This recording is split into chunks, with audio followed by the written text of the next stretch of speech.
First, I want to address the question of why I am doing this video. What is the purpose, and why me, a French person, is presenting a French video game in English? First of all, I want this to be as accessible as possible to as many people as possible, which is why this is in English. And also because there's already several French YouTubers who did the thing in French. But now, why me? Why now?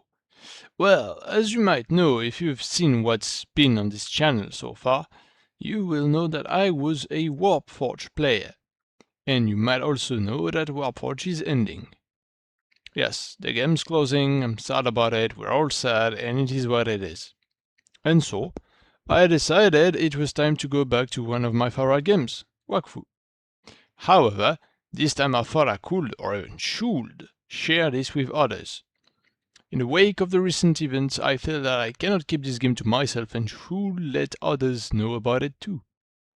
So, if you can't stand my terrible accent and poor editing skills, bear with me as I explain hopefully everything you need to have a solid idea of what Wakfu is about.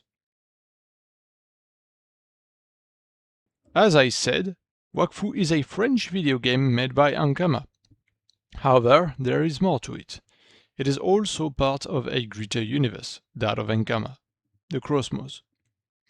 Ankama started with the Dofus mmorpg in 2004, which was quite a huge success.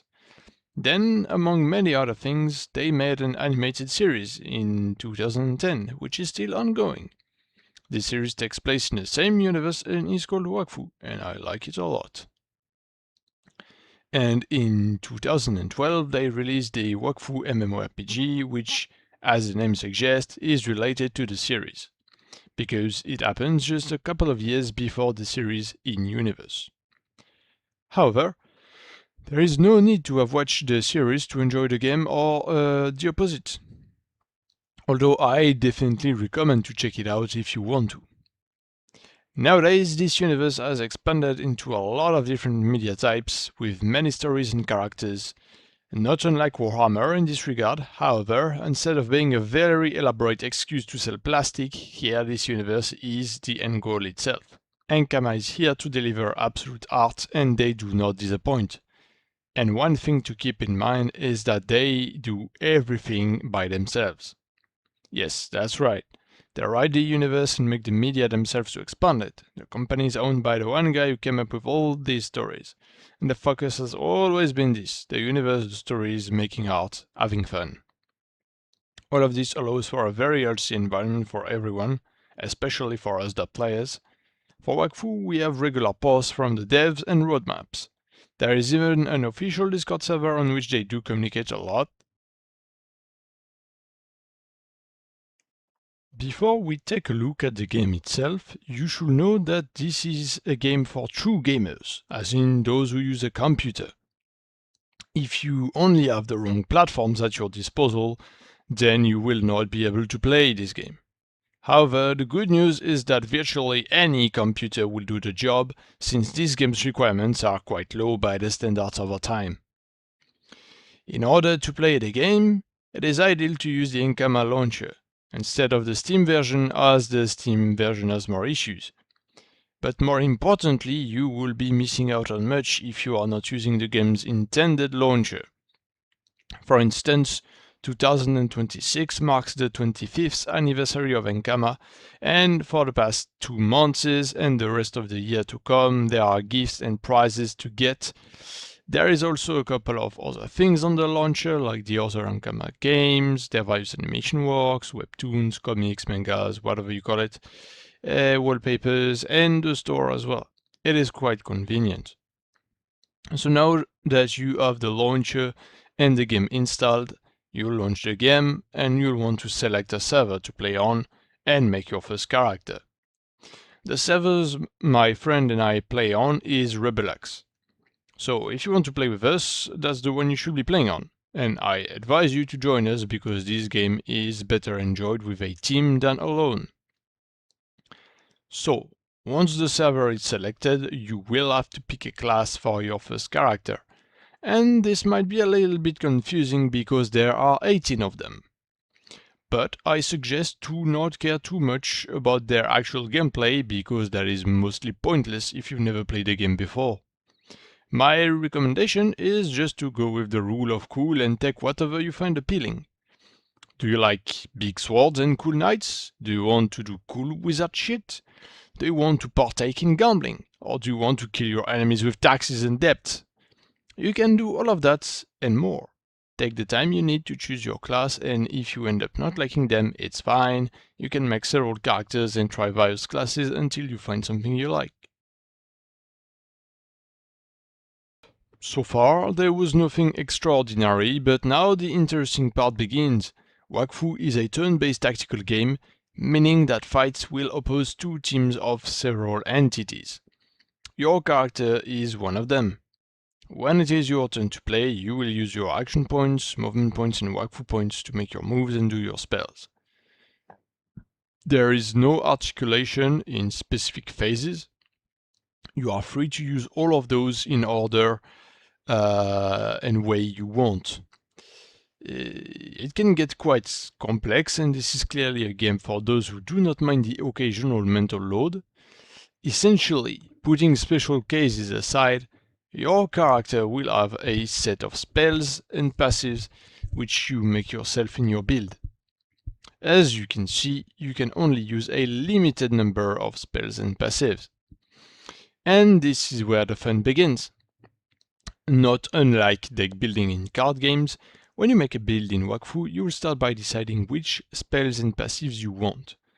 Every single class in the game has several playstyles and many possibilities, each have their own spells and passives, and it is very fun and stimulating to make your own. Then after that you have the characteristics tabs where you can modify your character stats as you level up. It is important to note that you can reset and modify all of this, your spells, passives and characteristics, as many times as you want. You are free to try as many configurations as you want without any obstacles. And then finally there is your equipment, which itself has several more layers of customization, which I am not going to detail here. This very high degree of customization is, in my opinion, the best part of Wakfu. Figuring out strategies and builds to take on increasingly difficult battles with your teams, and then actually fighting those battles, because it's not just about the builds, there will be a lot of plans and tactics to figure out and execute with your team to succeed. I have talked mostly about your own character so far, but know that this is a team-based game, with groups of up to 6 characters. So as you can imagine, the possibilities are near endless and coordination is key to victory. This game is primarily PvE. There is PvP, yes, but it's not the main thing in the game, and although I greatly enjoy PvP, I will not cover it in this video. What you will be fighting in most of the time in this game are dungeons, made of several rooms and with a boss battle at the end. This is the core of the game and where the game design is truly impressive. There are hundreds upon hundreds of different enemies, each with their own mechanics that will force you and your team to adapt and plan ahead. Each dungeon is its own challenge. You will enjoy some of them, hate others, have a great time, and some will give you PTSD and haunt your nightmares. But all of them are unique and memorable. The sheer variety of enemies and mechanics prevent the game from being boring and repetitive in the fighting department. Because yes, all of this was only about fights, which granted is the main activity, but still not the only thing you'll be doing. Obviously, this game being a mmorpg, you will progress through various quests.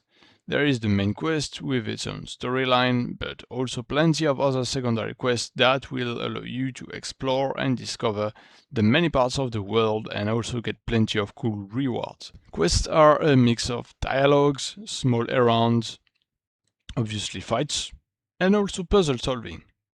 And when I say puzzle solving, I mean that you will get stuck on some of those and genuinely go insane after many dozens of failed attempts, only to go look online for the solution, ashamed and defeated. I personally love those.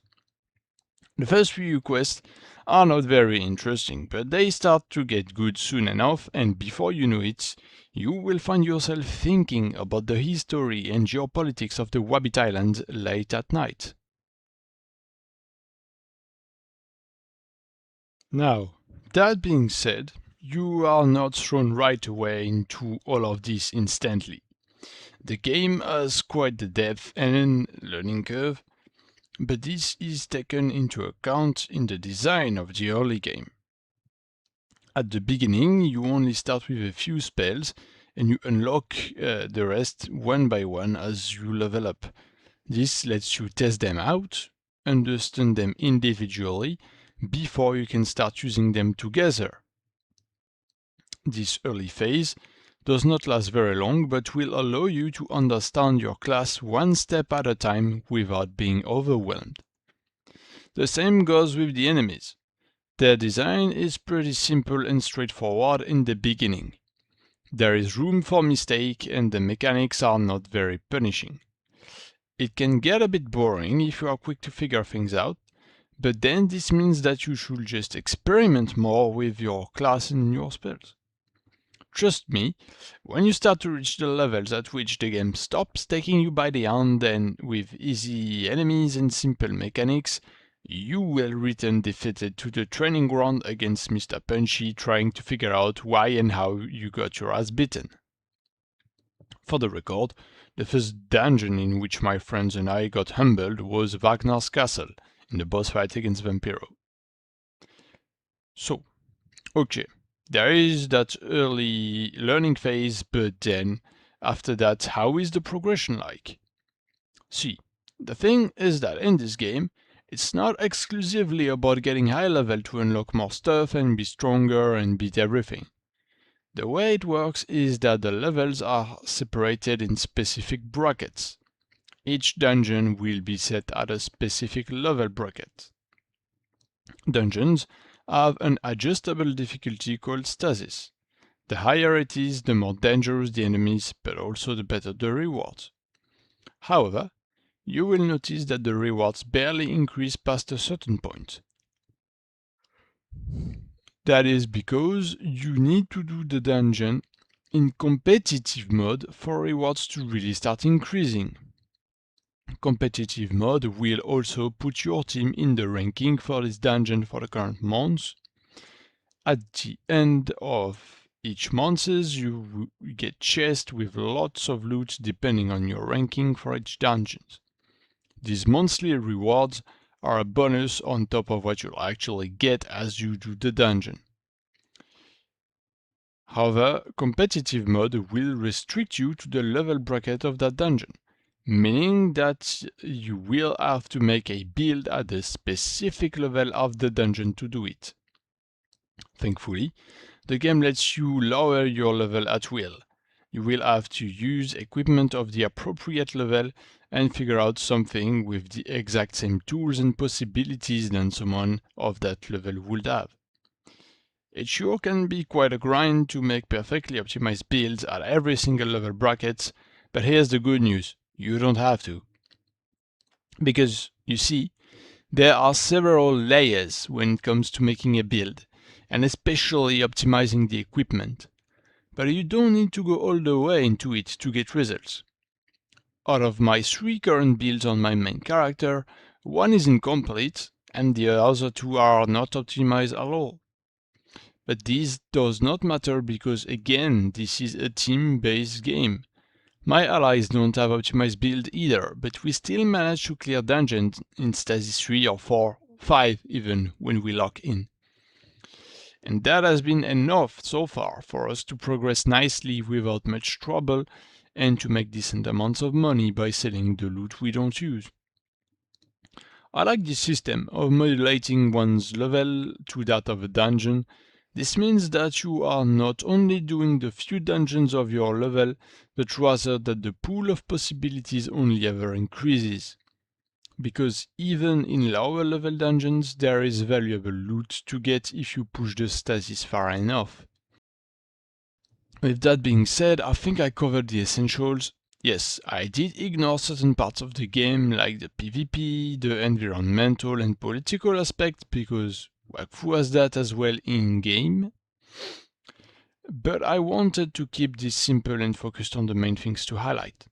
The political aspect of the game is very minor and the environmental one is not that impactful as of now, but it is apparently going to be reworked and majorly improved this year. All you need to know is that you should join my guild, the mentally challenged ones. We are only 3 active players as of now, but we will welcome and help anyone. Also, we are all Amachneans. If you join us, and I know you want to, you will also have to choose the glorious nation of Amachna instead of the other vile and stupid nations.